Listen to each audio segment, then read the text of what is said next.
Election bill, जी हां, लोकसभा में ये one nation one election bill अब मंगलवार को पेश होगा। पहले से इसकी चर्चा सोमवार को पेश होने की चल रही थी। कानून मंत्री अर्जुन राम मेघवाल बिल को पेश करने वाले हैं और कैबिनेट से अब ये बिल पास हो चुका है। इंतजार लोकसभा में इस बिल को लेकर चर्चा की। महाराष्ट्र में आज देवेंद्र फडणवीस मंत्रिमंडल का विस्तार होने जा रहा है। नागपुर में नए मंत्रियों का शपथ ग्रहण समारोह होगा, जिसके लिए मुख्यमंत्री फडणवीस नागपुर पहुंच चुके हैं। शाम 4 बजे महायुति सरकार का कैबिनेट विस्तार होगा।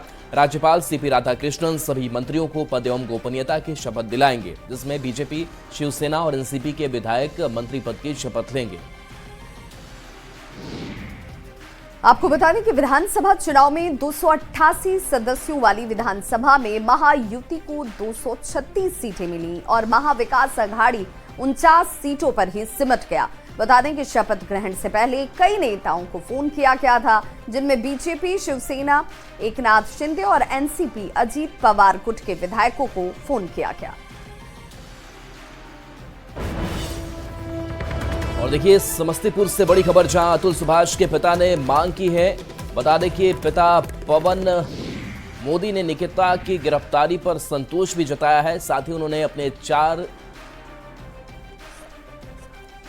पोते को वापस दिलाने की मांग की है। पवन मोदी ने कहा है कि उन्होंने अपनी पीड़ा को दबा कर रखा था, अब हमें अपना पोता चाहिए। हमारे पोते को कहां रखा गया है, इसकी जानकारी नहीं है।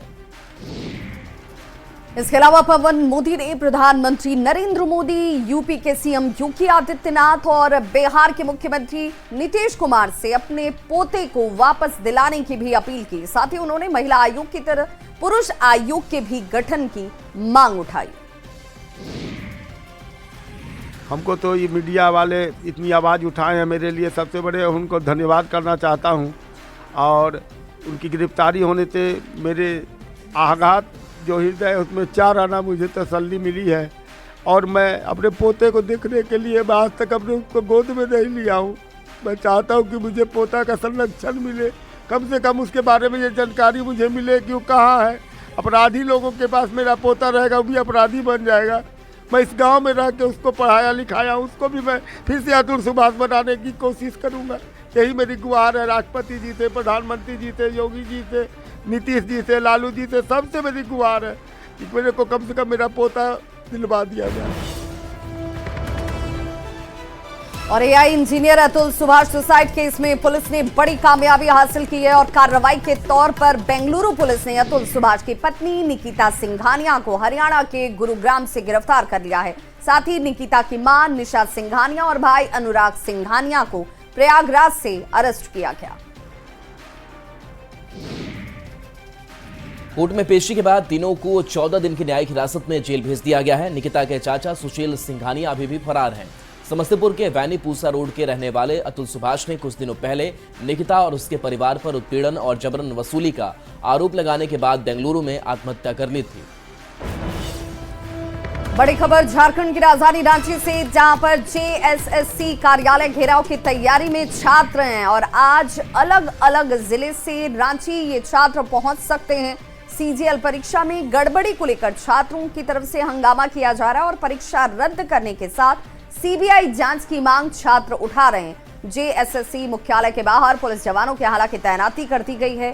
कार्यालय के 100 मीटर पहले ही एंट्री फिलहाल बंद रखी गई है।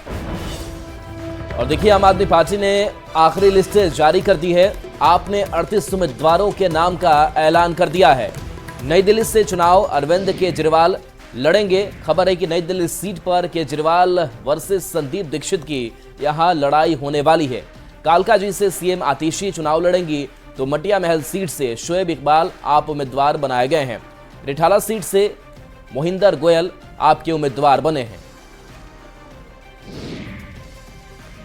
बात बिहार की खबर की करें तो तेजस्वी के माई बहन मान योजना के ऐलान पर केंद्रीय मंत्री ललन सिंह ने तंज कसा। ललन सिंह ने कहा कि तेजस्वी यादव के माता पिता ने 15 साल तक बिहार पर शासन किया। उन्हें बताना चाहिए कि उन्होंने कौन सी योजनाएं उस दौरान शुरू की। उन्हें यह भी बताना चाहिए कि उनके माता पिता बिहार को कहां लेकर गए। उन्हें इस पर भी खुलकर बोलना चाहिए। तेजस्वी जी के माता पिताजी 15 साल बिहार में राज किए थे ना, तो कौन सा योजना लाए थे?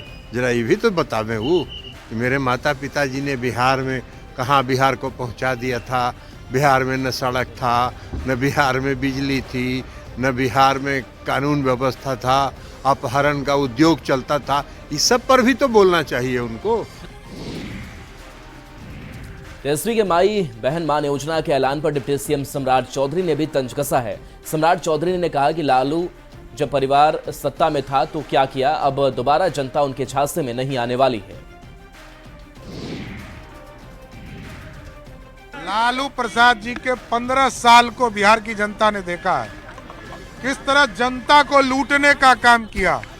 950 करोड़ रुपया का चारा घोटाला किया और गरीबों के बदले, गरीब को नौकरी के बदले जमीन लिखवाने का काम लालू प्रसाद का परिवार करता है। ये बिहार की जनता जानती है। बिहार के लोग किसी भी हालत में लालू प्रसाद जी के परिवार को सत्ता नहीं देगा। सरदार वल्लभ भाई पटेल की पुण्यतिथि पर पटना में राजकीय समारोह का आयोजन किया गया। सीएम नीतीश कुमार, राज्यपाल आरवी आर्लेकर, डिप्टी सीएम सम्राट चौधरी सहित कई गणमान्य लोगों ने सरदार पटेल को श्रद्धांजलि दी और लौह पुरुष के योगदान को नमन किया। और मुजफ्फरपुर से इस बीच बड़ी खबर, जहां तिरहुत स्नातक उपचुनाव में निर्दलीय प्रत्याशी वंशीधर ब्रजवासी को अब एनडीए गठबंधन में आने का न्योता मिला है। मुजफ्फरपुर के साहिबगंज से बीजेपी विधायक राजू सिंह ने वंशीधर को बीजेपी में आने का न्योता दिया है। बीजेपी विधायक ने नवनिर्वाचित एमएलसी वंशीधर ब्रजवासी को जीत की बधाई दी। बधाई देने के साथ उन्होंने कहा कि तिरहुत की पढ़ी लिखी जनता ने एक बेहतर फैसला लिया। वंशीधर जी को देश हित में, राज्य हित में काम करने वाले दल में आ जाना चाहिए। उन्होंने बीजेपी में आने का उन्हें न्योता भी दिया। पढ़े लिखे लोग जिस तरह से लोगों ने वोट देने का काम किया है, वो भी मैं उनका भी आभार व्यक्त करता हूं, उनको भी धन्यवाद देना चाहता हूं। वो भी धन्यवाद के अधिकारी हैं जो उन्होंने ठीक चुनाव किया है, अच्छा चुनाव किया है। और आप लोगों के माध्यम से ब्रजवासी को कहना चाहूँगा कि देश के लिए, प्रदेश के लिए जो अच्छा काम कर रही है दल, उसके साथ आए, जुट करके अच्छा काम करें। तिरहुत स्नातक क्षेत्र से उपचुनाव में एमएलसी बने वंशीधर ब्रजवासी का नया अंदाज सामने आया है। एक कार्यक्रम में अपनी अनोखे अंदाज में कविता और गाने से राजनेताओं को बड़ा संदेश दे रहे हैं, जिसे सुनकर लोगों ने खूब तालियां बजाई।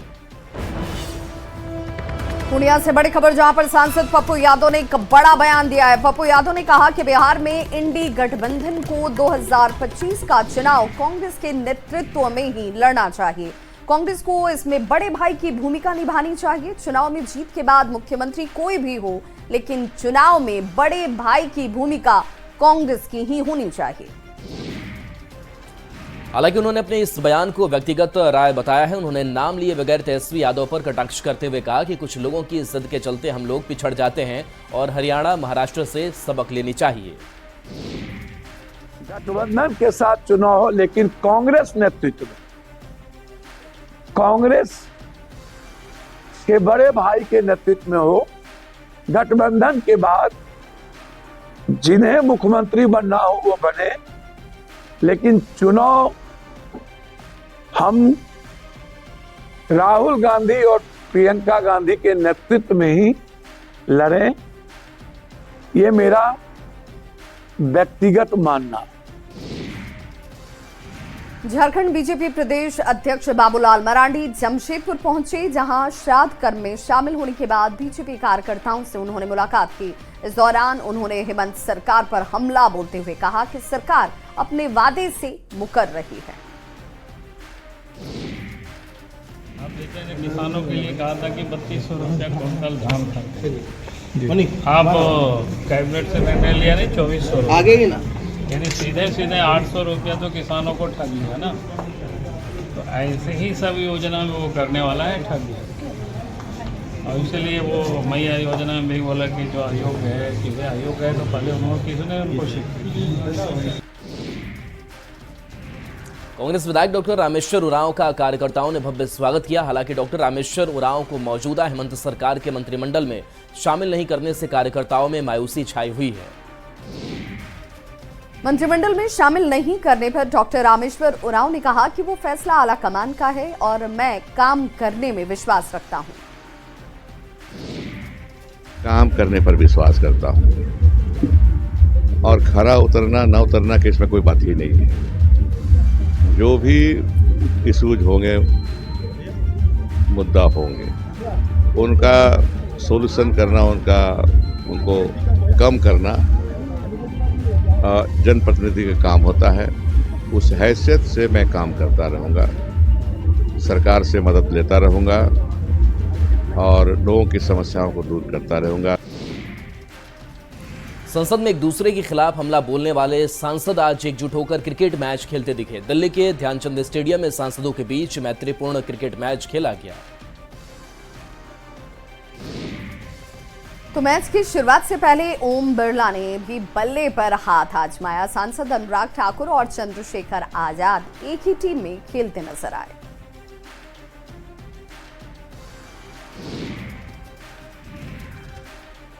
Prime Minister of India is not for one party. Prime Minister is for the country, and Prime Minister's vision is for the country. So I urge all the opposition members to understand the spirit of Prime Minister's message and join the campaign. And 11 mantras which Prime Minister has stated in the floor of the House is to make India fully a developed nation by 2047, a Viksit Bharat.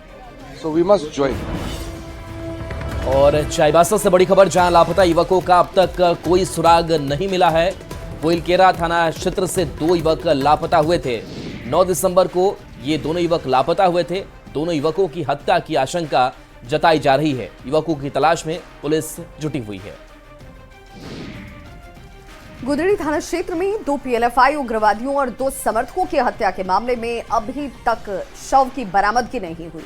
Goilkera और गुदड़ी थाना क्षेत्र में police और सुरक्षा बलों की तरफ से लगातार सर्च ऑपरेशन चलाए जा रहे हैं। पूर्वी चंपारण में नक्सौल रेलवे स्टेशन पर जीआरपी जवान और कस्टम के अधिकारियों के बीच जमकर तू मैं हुई। इस दौरान जीआरपी ने कस्टम के लोगों को हिरासत में लिया। कस्टम की टीम ने रक्सौल स्टेशन पर 25 लाख की ई सिगरेट जब्त की थी। इसी दौरान जीआरपी थानाध्यक्ष पवन कुमार भी दलबल के साथ मौके पर पहुंचे, जिसके बाद जीआरपी और कस्टम के लोग आपस में उलझ गए और एक दूसरे पर गंभीर आरोप लगाया, जिसका वीडियो अब वायरल हो रहा है। समस्तीपुर से बड़ी खबर, जहां 2 पक्षों के बीच जमकर गोलीबारी के मामले में मृतकों की संख्या बढ़कर 2 हो गई है। पहले ही एक शख्स की मौत हो चुकी थी, अब यह संख्या 2 तक पहुंच गई है और पटना में इसका इलाज चल रहा था। मोहिद्दीन नगर के हेमनपुर की यह घटना, जहां पर आपसी रंजिश में गोलीकांड हुआ। पहले नवीन सिंह की मौत हुई, अब दूसरे पक्ष के गौरव सिंह की भी मौत हो गई है। दूसरे पक्ष के घायल सौरभ सिंह का इलाज इस वक्त जारी है। और पटना से बड़ी खबर, जहां सीएम नीतीश कुमार ने दुख जताया है। मणिपुर की घटना पर उन्होंने दुख जताया है। बता दें कि गोपालगंज के 2 लोग की हत्या पर सीएम ने दुख व्यक्त की है। पीड़ित परिवार को मदद का भी ऐलान नीतीश कुमार ने किया है। 2-2 लाख रुपए की मदद का ऐलान सीएम की तरफ से किया गया है। दशरथ और सोनेलाल की मौत हुई है। पीड़ित परिवार को बाकी और भी योजनाओं का लाभ मिलेगा।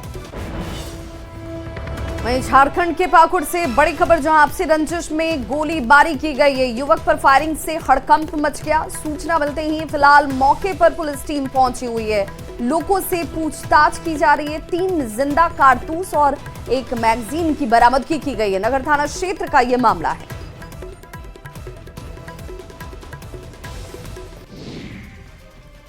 खबर सिवान से है, जहां एक व्यक्ति की पीट कर हत्या कर दी गई।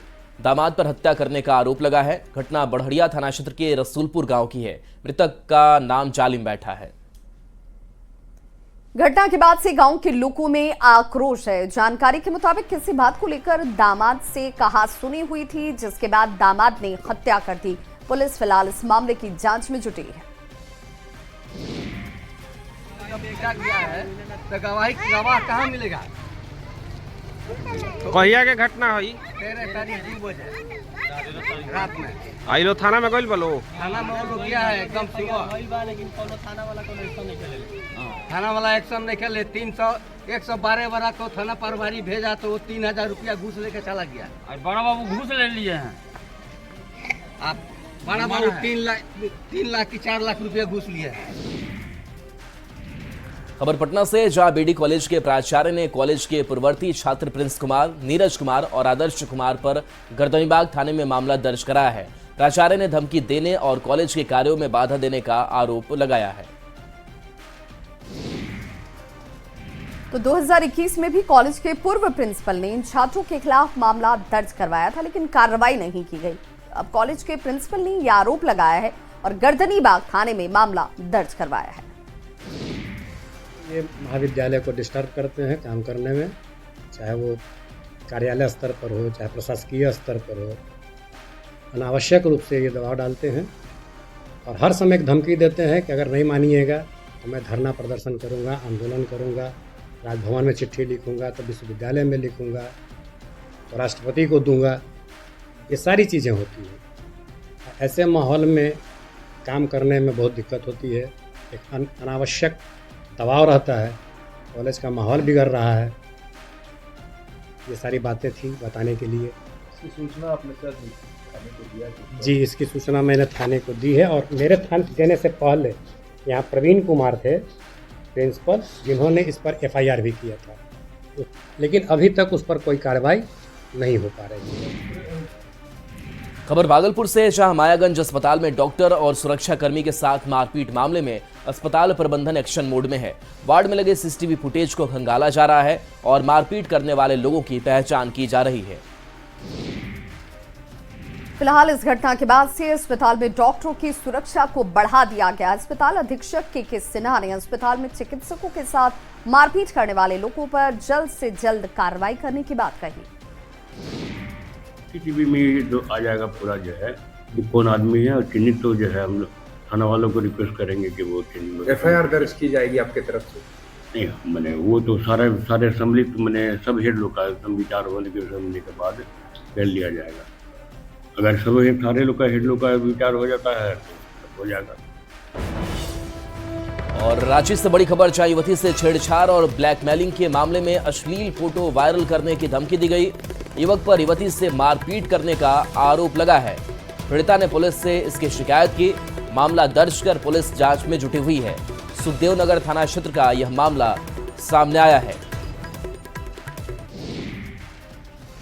रांची के बिरसा चौक पर रेलवे ने जमीन पर लंबे समय से अतिक्रमण में रह रहे सैकड़ों घरों को आज रेलवे ने जमींदोज करने वाली है और कल भी रेलवे की तरफ से अतिक्रमण के खिलाफ अभियान चलाया गया था। ये अभियान लगातार चलाए जा रहे हैं। करीब 170 घर और दुकानों को यहां पर जमींदोज किया जा रहा है। वहीं आज करीबन 70 घरों पर बुलडोजर चलने वाला है, जिससे पहले सभी घरों के लोग घरों से बाहर निकल गए हैं और अपने सामान को लेकर सड़कों पर है। कहाँ जाएंगे, कहाँ जाएंगे? रास्ता बता दो, कहीं न जाएंगे, कहाँ जाएंगे? इतना गरीब सब तो कमाने खाने वाला है बेटा, कहाँ जाएंगे? कहाँ जाएंगे? बूढ़ा भी रहता मेरा, नहीं तो बोलता बुढ़िया मत रहो, हम कोनो हाला से भीख मांग के खिलाएंगे। तो बूढ़ा भी तो नहीं है। तो आप लोग को नेता वोता कोई नहीं आ रहा है अभी? कहाँ नेता? जगह वोट लेने का था ना, जगह 50 को यहाँ पहुँचाता था, अभी कोई नहीं अभी है। बड़ी खबर धनबाद कोयलांचल से, जहां बदमाशों के हौसले बुलंद नजर आ रहे हैं। जमीन कारोबारी को गोली मारी गई है। घर में घुसकर बदमाशों ने जमीन कारोबारी को निशाना बनाया। घटना के बाद से अपराधी फरार हैं। घायल को अस्पताल में इलाज के लिए भर्ती कराया गया। फिलहाल इस पूरे मामले को लेकर केस दर्ज हो चुका है। पुलिस अपनी जांच की बात कह रही है। गैंगस्टर प्रिंस खान के गुर्गे ने इस हमले की जिम्मेदारी ली है। घटना का CCTV फुटेज सामने आ चुका है, जिसे इस वक्त आप अपने टीवी स्क्रीन पर देख पा रहे होंगे। तो गोली चलाने का भी इंसिडेंस हुआ है, उसको रोकने के लिए क्या कर सकता है और इस केस में इन्वेस्टिगेशन आगे कैसे ले जाना है, उस पर हम लोग विशेष रूप से इसका रिव्यू किया गया और इंस्ट्रक्शन दिया गया कि प्रिंस खान अभी एक ब्रांड हो गया है। कुछ जगह पर वाकई में प्रिंस खान के द्वारा लोगों को धमकी दिया जा रहा है। अभी हम लोगों को कुछ ऐसे फ़ोन नंबर भी मिला है जिसके थ्रू ये फ़ोन कर रहा है।